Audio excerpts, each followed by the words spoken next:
नमस्कार साथियों। आज की इस महत्वपूर्ण चर्चा के अंदर हम उदारवाद के बारे में बात करने वाले हैं। हालांकि उदारवाद को एक राजनीतिक सिद्धांत के रूप में पिछले कल वाले वीडियो के अंदर भी हमने समझने की कोशिश की कि जो उदारवाद है, उदारवाद एक ऐसी राजनीतिक विचारधारा है जो कि व्यक्ति की स्वतंत्रता, व्यक्ति की डिग्निटी, व्यक्ति की चयन की स्वतंत्रता, जिसके अंदर सरकार की चयन की स्वतंत्रता या बाकी तरह के जो व्यक्ति को एक रैशनल बीइंग मानने का जो काम है वो उदारवाद के द्वारा किया जा गया। और उदारवाद इस बात का हिमायती रहा है कि व्यक्ति के क्या है, व्यक्ति होने का क्या उसको पूर्ण अधिकार और व्यक्ति के कुछ एक जो राइट्स है, ऐसे राइट्स है जिनको जो प्रोटेक्ट करने के लिए ही राज्य का जन्म हुआ है। उदारवाद का दरअसल के अंदर ये मानना है कि जो व्यक्ति वो विवेकशील है और राज्य के द्वारा व्यक्ति के ऊपर क्या पूर्ण सत्तावादी रूप से शासन नहीं किया जा सकता। हालांकि पिछले कल भी हमने इस बात को समझने की कोशिश जरूर की कि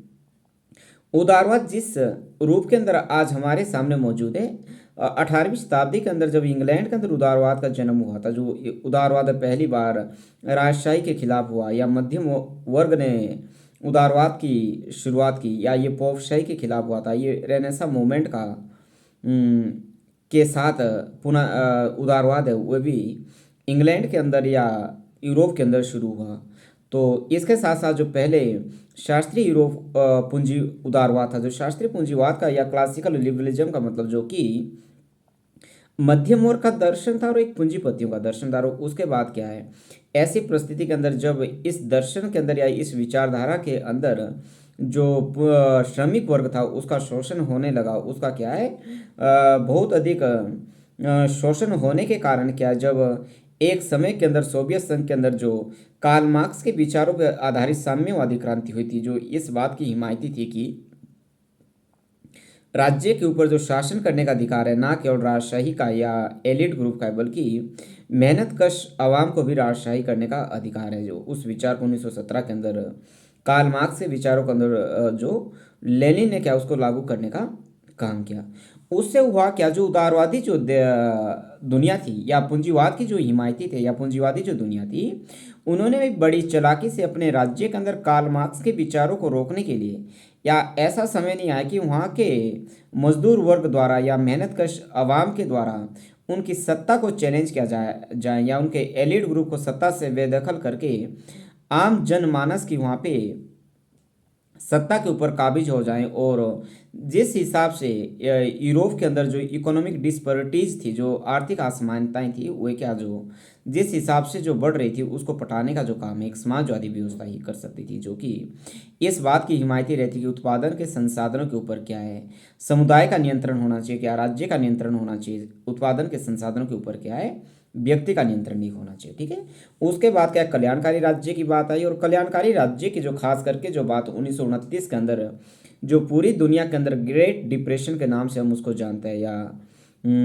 आर्थिक जो मंदी थी 1929 के अंदर, जिस आर्थिक मंदी से यूरोप को या अमेरिका को बाहर निकालने के लिए एक महत्वपूर्ण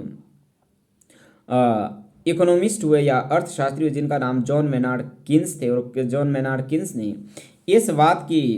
वकालत की कि राज्य के द्वारा आर्थिक क्षेत्र के अंदर क्या हस्तक्षेप किया जाना चाहिए, और राज्य के द्वारा उस राज्य के अंदर जिस भी तरह के नागरिक रहते हैं, वह चाहे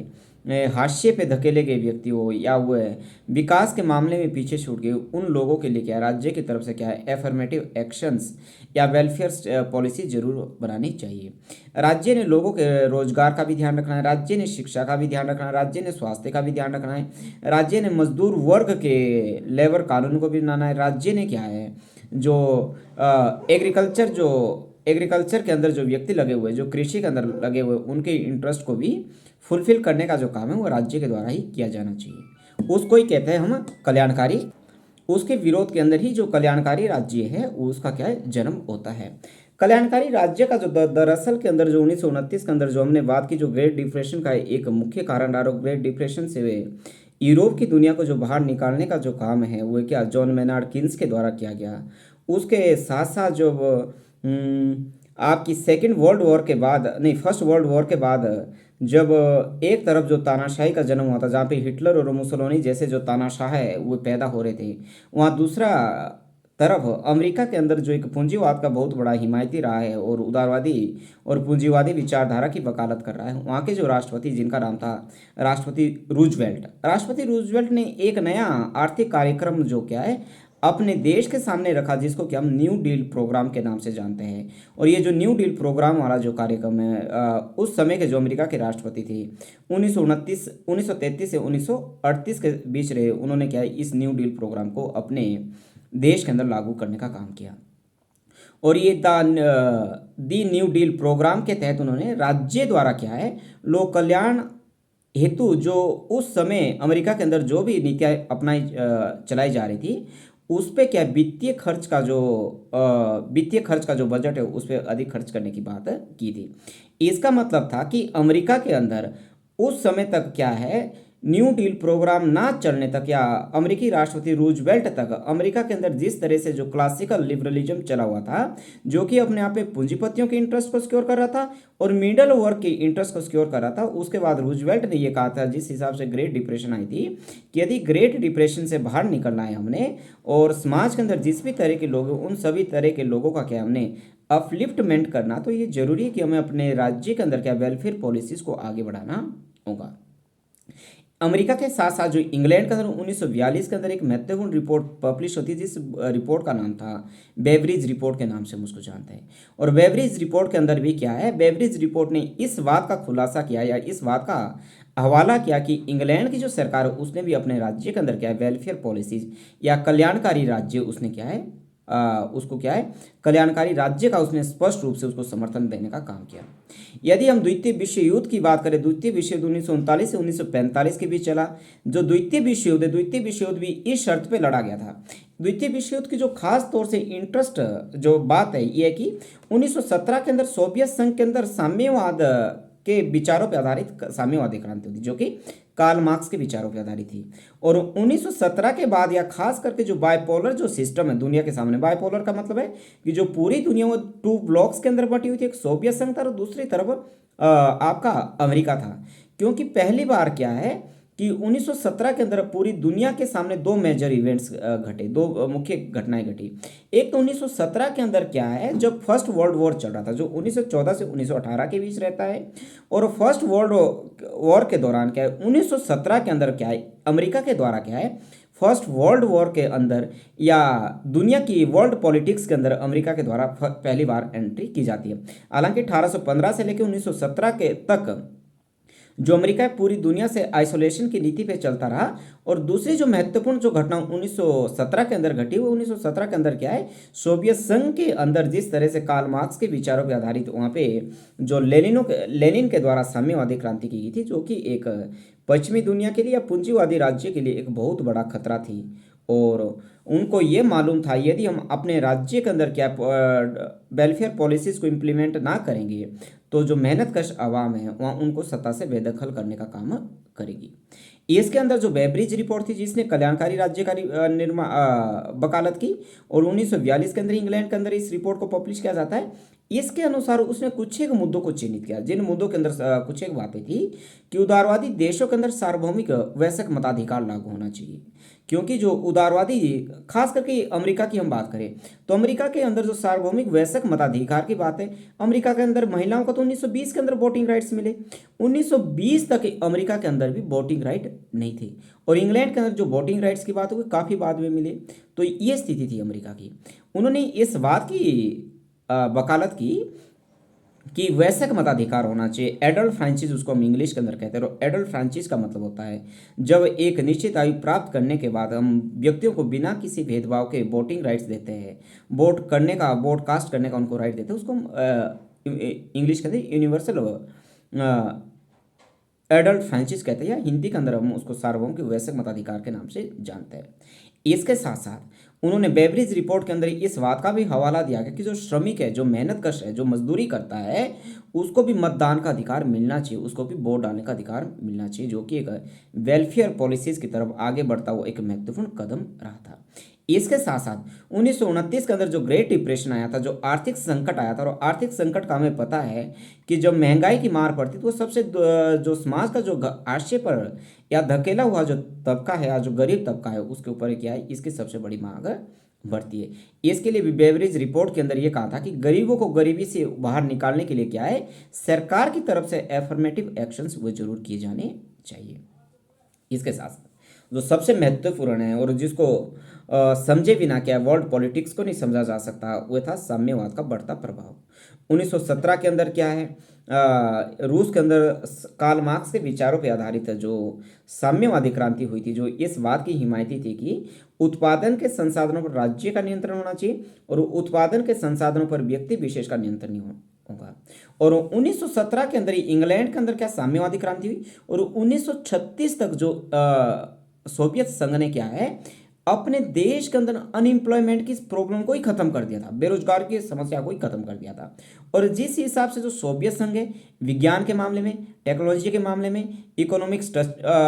डेवलपमेंट के मामले में, इंफ्रास्ट्रक्चर के मामले में या बाकी तरह की चीज़ों के अंदर जिस तरह से वो वर्ल्ड compete कर रहा था या दुनिया के या वर्ल्ड पॉलिटिक्स के अंदर वो जो सोवियत संघ है वो हावी हो रहा था, इस बात का जो खतरा था वो उदारवादी राज्यों को था या पूंजीवादी राज्यों को था। यदि हमने उदारवाद के बढ़ते प्रभाव को रोकना है तो ये लाजमी है कि हमें भी अपने राज्य के अंदर क्या वेलफेयर पॉलिसीज है उनको इम्प्लीमेंट करना होगा। जब 1942 के अंदर जो वेबरिज रिपोर्ट है जिसने कल्याणकारी राज्य का समर्थन किया था, या इस रिपोर्ट को हम कल्याणकारी राज्य का मूल आधार मानते हैं। इसमें जो ब्रिटिश समाज की जो मूल समस्याएं थी, इसके अंदर जो अभाव का मतलब था कि समाज का ब्रिटेन का एक ऐसा भी तबका था जिसको कि अभाव के अंदर रखा जाता था। उसको क्या है, वे सारी सुख सुविधाएं, उसको वे सारे जो अधिकार है वे नहीं मिलते थे जो कि गोरों को मिलते थे। इसके साथ साथ वहाँ पे जो आलस्य था या गंदगी थी या बीमारी की जो बात इंग्लैंड के अंदर थी, बेवरेज रिपोर्ट के अंदर इस बात का भी हवाला दिया गया था कि सरकार को इसकी तरफ भी क्या विशेष रूप से सोचना चाहिए। या खास करके ब्रिटेन के अंदर 1945 के अंदर जो लेबर पार्टी की जो सरकार बनती, जो लेबर पार्टी, हालांकि लेबर पार्टी इंग्लैंड के अंदर दो तरह की पार्टी है, एक तो कंजर्वेटिव पार्टी और दूसरी लेबर पार्टी है। जो कंजर्वेटिव पार्टी है, कंजर्वेटिव पार्टी के द्वारा क्या है कि जो इंग्लैंड की जो पुरानी परंपराएं हैं या प्रथाएं हैं उसको सपोर्ट करने का काम किया जाता है। और जो लेबर पार्टी भी एक पूंजीवादी विचारधारा, वो सिर्फ लेबर पर इस बात की वो है उसका सॉफ्ट कॉर्नर जरूर रहता है कि जो मजदूर वर्ग है, जो श्रमिक वर्ग है, उसके हित भी क्या सिक्योर होने चाहिए। और 1945 के अंदर क्या इंग्लैंड के अंदर संसदीय चुनाव होते हैं और 1945 के चुनाव के अंदर इंग्लैंड के अंदर क्या है लेबर पार्टी की सरकार बनती है और वहाँ के जो प्रधानमंत्री हुए क्लेमेंट एटली के नेतृत्व के अंदर क्या है बनती है, जिसने इस बात का हवाला दिया था अपने इलेक्शन के दौरान कि यदि लेबर पार्टी की सरकार बनती तो वो अपने राज्य के अंदर जो वेलफेयर जो पॉलिसीज है उसको इम्प्लीमेंट करने का काम करेंगे और व्यवहारिक रूप से वेलफेयर पॉलिसीज को लागू करेंगे। इसी तरह यदि अमेरिका की हम बात करें तो अमेरिका के अंदर राष्ट्रपति हुए जॉनसन ने क्या दी ग्रेट सोसाइटी का नारा ग्रेट सोसाइटी के अंदर क्या है उन्होंने एक महत्वपूर्ण नारा 7 मई 1964 को दिया था जिसका नाम था गरीबी से युद्ध के लिए। उन्होंने अपना संकल्प व्यक्त किया था कि पूरी दुनिया के अंदर या अमेरिका के अंदर जिस जो पॉवर्टी है उस पॉवर्टी को खत्म करने के लिए क्या राज्य आगे आएगा। और राष्ट्रपति कनेडी ने भी अपने राज्य के अंदर वेलफेयर पॉलिसीज को इम्प्लीमेंट करने के लिए न्यू फ्रंटियर का क्या नारा दिया था। यदि कल्याणकारी राज्य और लोकतंत्र के संबंध की हम बात करें तो सेवाइन क्या कह रहा है कि द्वितीय विश्व युद्ध के पश्चात क्या है उदारवाद एवं लोकतंत्र क्या है एक दूसरे के पर्यायवाची रूप के अंदर सामने आई है। इसके साथ साथ लोकतंत्र का अभिप्राय ये है कि कल्याणकारी रूज कल्याण की लोकतंत्र का अभिप्राय है जो कि एक कल्याणकारी राज्य हो, जो एक वेलफेयर पॉलिसीज वाला राज्य हो, उसको हम कल्याण लोकतंत्र वाला राज्य कह सकते हैं। यदि समकालीन सकारात्मक उदारवादी विचारक की बात करें तो सकारात्मक या समकालीन सकारात्मक उदारवादी विचारों के अंदर जो सबसे महत्वपूर्ण नाम है जॉन रॉल्स का नाम है, या डॉर्किन ने भी क्या है इन्होंने कल्याणकारी राज्य की संकल्पना का क्या है बहुत स्पष्ट रूप से समर्थन करने का काम किया है। इन लोगों के अनुसार क्या है एक न्यायपूर्ण समाज में क्या है राज्य को क्या है सामाजिक एवं आर्थिक वस्तुओं का वितरण करना चाहिए। कल्याणकारी राज्य के द्वारा ही संपत्ति के केंद्रीकरण को रोका जा सकता है। रॉल्स ने क्या समाज में क्या न्यूनतम स्थिति में रहने वाले लोगों के लिए सामाजिक वस्तुएं उपलब्ध कराने का भी समर्थन किया था। और जो डॉर्किन की बात है, डॉर्किन के अनुसार क्या है, डॉर्किन तो ये कह रहा है कि अपंग व्यक्तियों के कल्याण के लिए क्या है विशेष सुविधाएं क्या राज्य के द्वारा दी जानी चाहिए, जिसे क्या डॉर्किन ने क्या पेंशन योजना का नाम दिया। और हमें जैसे पेंशन जो है भारत के अंदर भी क्या है, उन व्यक्तियों को पेंशन मिलती है जो तो या तो एक सरकार के द्वारा निर्धारित आयु प्राप्त कर चुके, या ऐसे व्यक्ति है जो सामान्य व्यक्ति नहीं, या मतलब अपंग व्यक्ति, उनके द्वारा भी जो सरकार के द्वारा क्या है, उनकी सहायता के लिए सरकार के द्वारा विशेष योजना चलाई जा रही है, जिसको कि अपंग योजना के नाम से जाना जाता है। ये जो अपंग योजना है, इसका जो विचार हमें डॉर्किन के विचारों के अंदर ही देखने को मिलता है। अमर्त्य सेन ने, जो बहुत बड़े इकोनॉमिस्ट हुए, अमर्त्य सेन ने भी कल्याणकारी राज्य का समर्थन करते हुए ये कहा था कि राज्य का कार्य लोगों की क्षमताओं में वृद्धि व उनका मानवीय विकास करना रहा है। और यदि हम कल्याणकारी राज्य की आलोचना की बात करें, यदि कल्याणकारी राज्य को भी बड़े स्तरों पर बहुत सारे ऐसे स्कॉलर्स हुए जिन्होंने कल्याणकारी राज्य को क्रिटिसाइज करने का काम किया है। इसके अंदर एफ है, एक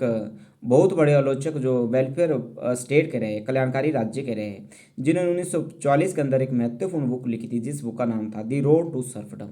और दी रोड टू सर्फडम के अंदर क्या है, वह समाजवाद, राज्य नियंत्रण, अर्थव्यवस्था और कल्याणकारी राज्य की कड़ी आलोचना करने का काम करते हैं। इन्होंने लॉर्ड एक्टन और डी टॉकविले को चेतावनी देते हुए ये कहा कि समाजवाद का जो आशय है वो अपने आप में दास्ता का मार्ग है। जो समाजवाद है वो अपने आप में क्या है, दास्ता का मार्ग है। ऐसा क्या है, एफ ए के द्वारा कहा गया। उन्होंने ये कहा कि कल्याणकारी राज्य की जो भूमिका द्वारा क्या है, व्यक्ति के जीवन पर राज्य का पूर्ण नियंत्रण स्थापित हो जाएगा, क्योंकि कल्याणकारी राज्य के द्वारा क्या है, तमाम तरह के जो फंक्शंस किए जाते हैं, इससे ऐसा हो जाएगा कि व्यक्ति का जो जीवन है राज्य के नियंत्रण के अंदर चला जाएगा, राज्य के अधीन चला जाएगा। परिणाम स्वरूप क्या होगा कि व्यक्ति की स्वायत्तता की बात हो, उसकी स्वतंत्रता के क्या है, उसका पतन होना शुरू हो जाएगा, और राज्य की जो गतिविधियां वो अकुशल हो जाएंगी, और अर्थव्यवस्था वो भी खस्ताहाल हो जाएंगी। इसके साथ साथ क्या है, फांसीवादी नाजीवादी व्यवस्थाओं ने भी स्वयं को कल्याणकारी, जैसे फांसीवादी जो व्यवस्थाएं थी, नाजीवादी व्यवस्थाएं थी, या जो समाजवादी व्यवस्थाएं थी, उन्होंने भी कल्याणकारी, अपने आप को कल्याणकारी राज्य माना। अब ऐसी परिस्थिति में नाजीवाद भी अपने आप को कल्याणकारी कह रहा है, फांसीवाद भी अपने आप को कल्याणकारी राज्य कह रहा है, और समाजवादी राज्य भी अपने आप को कल्याणकारी राज्य कह रहा है। तो ऐसी परिस्थिति में ये समस्या उत्पन्न होगी कि हम किसको क्या कल्याणकारी राज्य माने। जिस हिसाब से कल्याणकारी नीतियों को अपने देश के अंदर लागू करने से क्या है, इंग्लैंड की बात हो या अमेरिका की बात हो, वहाँ पे जो इकोनॉमिक या जो डेफिसिट है वह सरकार का लगातार बढ़ रहा था, या जिस हिसाब से डेवलपमेंट होना चाहिए था उस हिसाब से नहीं रहा था। और जो इंग्लैंड के अंदर जो उनकी अर्थव्यवस्था जिस हिसाब से संकटग्रस्त की ओर हुए आगे बढ़ रही थी, इसके लिए वहाँ के जो उस समय के जो प्राइम मिनिस्टर इंग्लैंड के अंदर है, जिनका नाम था मार्गरेट थेचर, ने 1979 के अंदर क्या है, उन्होंने क्या कल्याणकारी राज्य की संकल्पना का क्या उन्होंने विरोध किया, और अपने राज्य के अंदर आर्थिक उदारवाद की नीतियों को आगे बढ़ाने का काम किया। और यही काम, सेम काम क्या है, अमेरिका के अंदर भी राष्ट्रपति रीगन ने क्या है, इसी काम को क्या है, कल्याणकारी राज्य का उन्होंने विरोध किया, और अपने राज्य के अंदर क्या उन्होंने आर्थिक उदारवाद की नीतियों का क्या है, उन्होंने भी समर्थन किया है। इसलिए नव उदारवाद को क्या हम थेचरवाद या रीगनवाद के नाम से भी जानते हैं, और जो नव उदारवाद है उसको हम स्वतंत्रवाद के नाम से भी जानते हैं, या इसको नव दक्षिण पंथवाद के नाम से भी हम जानते हैं। यदि नव उदारवाद के बारे में एक स्कॉलर्स के महत्वपूर्ण है एफ ए हियक के विचारों का हम जिक्र कर लेते हैं, तो इसमें अंदर उन्होंने क्या है, दी संवैधानिक स्वतंत्रता, दी कॉन्स्टिट्यूशन ऑफ लिबर्टी 1960 में नव उदारवादी विचारधारा का क्या है, आधार रखा है, जिसमें उन्होंने स्वतंत्रता और समानता को क्या परस्पर विरोधी सिद्धांत माना है। उन्होंने ये तर्क दिया कि लोगों में भिन्न भिन्न योग्यताएं, एबिलिटी और निपुणताएं पाई जाती है, जिसके कारण आय व संपदा के अंदर क्या विषमता होती है। इन्होंने व्यक्तिवादी, अणुवादी समाज व बाजारवादी अर्थव्यवस्था को पुनर्जीवित करने का जो काम है वह एफ ए हियक के द्वारा किया जाता है। और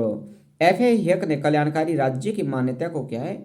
कल्याणकारी राज्य की मान्यता के ऊपर क्या उन्होंने कुछ एक औचित या कुछ एक जस्टिफाई जो क्वेश्चन है उन्होंने उठाने का काम किया, और ये विधि व शासन का क्या कुशलता के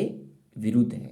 क्योंकि व्यक्तियों के मध्य अतार्किक भेदभाव इसके अंदर किया जाता है। ऐसा एफ ए का मानना रहा है। इसमें जो गरीबों के कल्याण के नाम पे क्या है, जो प्रशासन द्वारा या नौकरशाही के द्वारा जिस हिसाब से लाल फीताशाही की जाती है, नौकरशाही की शक्तियों के अंदर वृद्धि की जाती है, इसका भी एफ ए के द्वारा इसका भी विरोध किया गया। FAI ये कह रहा है कि कल्याणकारी राज्य का जो लाभ है वो गरीबों को नहीं अपितु मध्यम वर्ग को हो रहा है, और जिस कल्याणकारी राज्य का जो लाभ है वो गरीबों को मिलना चाहिए, वह गरीबों को तो नहीं मिल रहा बल्कि जो मध्यम वर्ग है उनको ही इसका लाभ मिल रहा है, और गरीब वर्ग तक जिन सुख सुविधाओं को सरकार पहुंचाना चाहती है वो अभी तक भी नहीं पहुंच रही है। इसके साथ साथ क्या है, FAI ने प्रगतिशील कारारोपण का भी क्या उन्होंने विरोध किया, क्योंकि उनका ये मानना था कि समान कार्य और समान वेतन के क्या हुए विरुद्ध थे। प्रगतिशील कारोपण के द्वारा क्या है, कुशल व्यक्ति को दंडित नहीं किया जा सकता, क्योंकि कल्याणकारी राज्य के द्वारा क्या है, अमीर व्यक्तियों के ऊपर क्या है टैक्स लगाया जाता था, और उस टैक्स को क्या है राज्य के द्वारा गरीब व्यक्ति के ऊपर खर्च किया जाता था। FAI ने इस बात का भी क्या है विरोध किया। उन्होंने ये माना कि राज्य के द्वारा क्या प्रगतिशील कारारोपण भी नहीं लगाया जा सकता। यदि कोई कुशल व्यक्ति है, उसने अपनी मेहनत मजदूरी के से उसने क्या है संपत्ति अर्जित की है, तो क्या है राज्य उसको उस के अधिकार से वंचित नहीं कर सकता। ऐसा क्या है FAI का मानना रहा है। इसके साथ साथ FAI ने क्या है कल्याणकारी राज्य का पूरी तरह से विरोध तो नहीं किया, बल्कि उसने इस बात का जरूर विरोध किया कि आर्थिक गतिविधियों पर क्या राज्य का एकाधिकार नहीं होना चाहिए, बल्कि अगर उसने क्या है इस बात की वकालत की आर्थिक क्षेत्र के अंदर क्या है जो राज्य का एकाधिकार ना हो, और आर्थिक क्षेत्र के अंदर क्या है आर्थिक उदारवाद की जो नीति है उसको और अधिक प्रभावी तरीके से लागू किया जाए। इसके साथ साथ क्या है FAI के द्वारा क्या है बाजारवादी अर्थव्यवस्था का समर्थन किया गया, और राज्य के द्वारा जो अभावग्रस्त लोगों के लिए विशेष सुविधाएं भी उपलब्ध कराई जानी चाहिए, ऐसा FAI का भी मानना रहा है। FAI ने भी ये कहा कि ऐसे व्यक्ति जो उस राज्य के अंदर रहते जिनके पास अभाव है, मतलब उनके पास संसाधन नहीं है, उनके लिए क्या है सरकार के द्वारा कोई विशेष योजनाएं चलाई जानी चाहिए, सरकार की तरफ से उनको मदद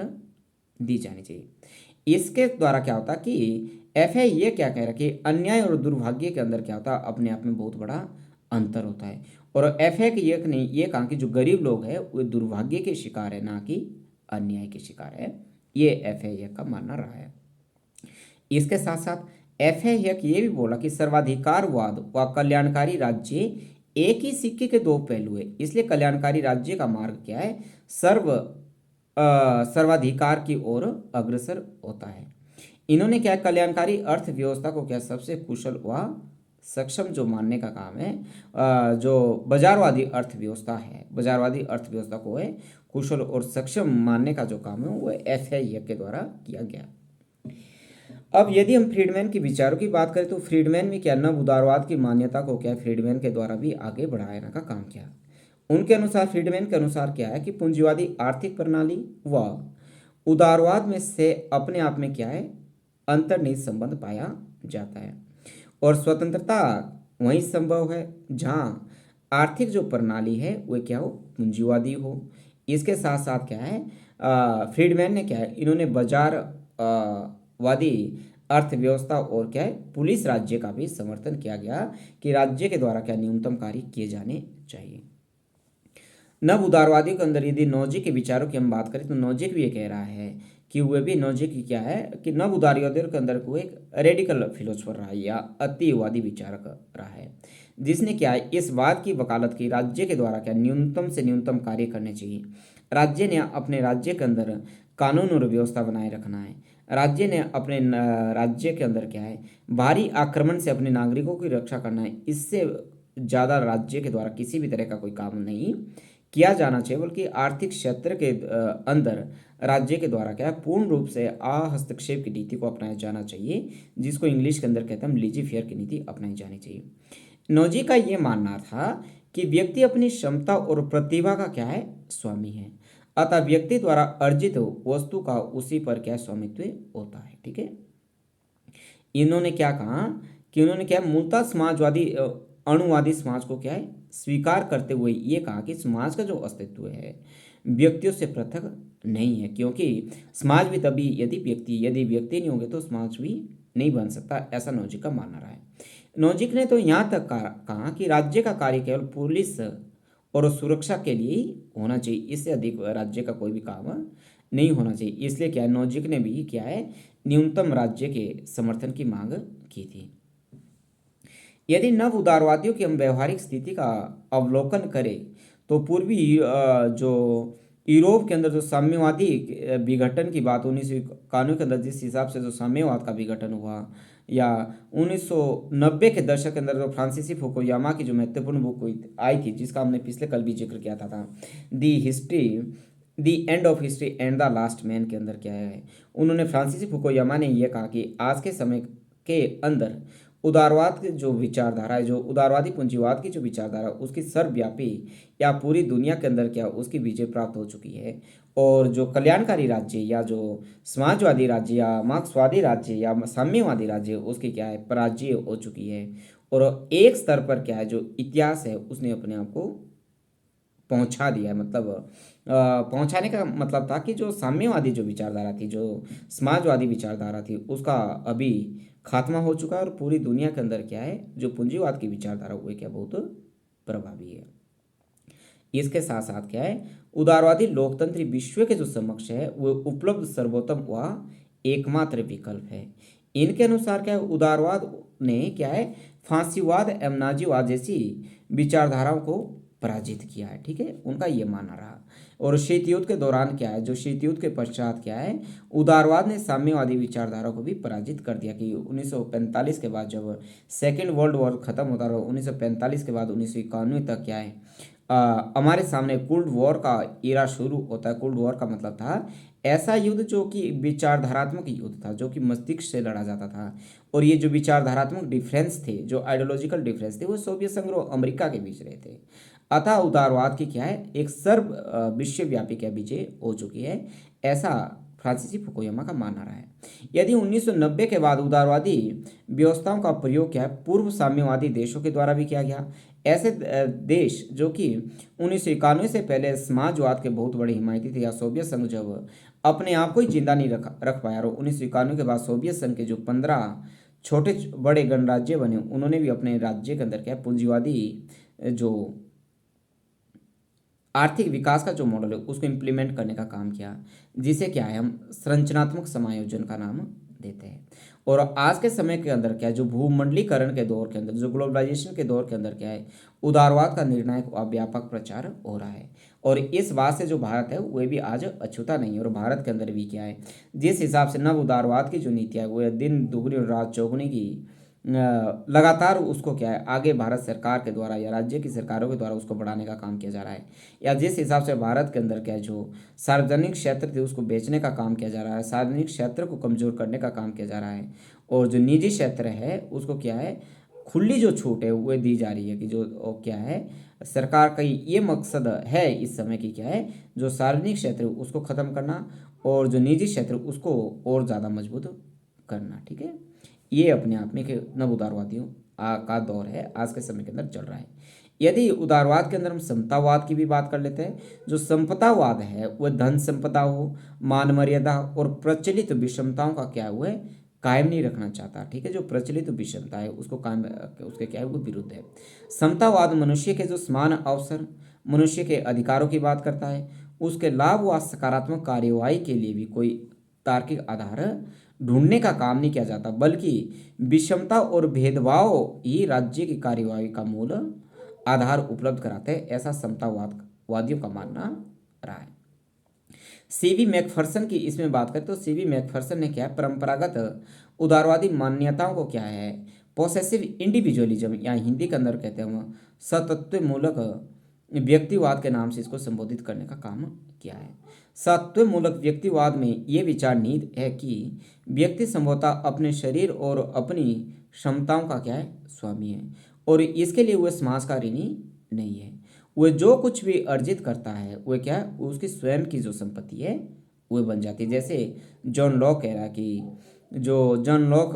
उदारवाद के पिता के नाम से हम कहते हैं, और जॉन लॉक ने एक प्रॉपर्टी के संबंध में लाइफ लिबर्टी एंड प्रॉपर्टी के जो वो नेचुरल राइट्स बता रहा है, और प्रॉपर्टी के राइट्स को क्या हुआ है एक व्यक्ति का क्या उसको संवैधानिक अधिकारों की मांग कर रहा है। जब जॉन लॉक ये एग्जाम्पल दे रहा कि पेड़ पे जो लगे फल है वो सभी के हैं, परंतु पेड़ से जो व्यक्ति फल तोड़ के लाएगा उस व्यक्ति का क्या है उन फसलों के ऊपर क्या अधिकार हो जाएगा, क्योंकि उसने पेड़ से फल तोड़ने के लिए क्या अपना श्रम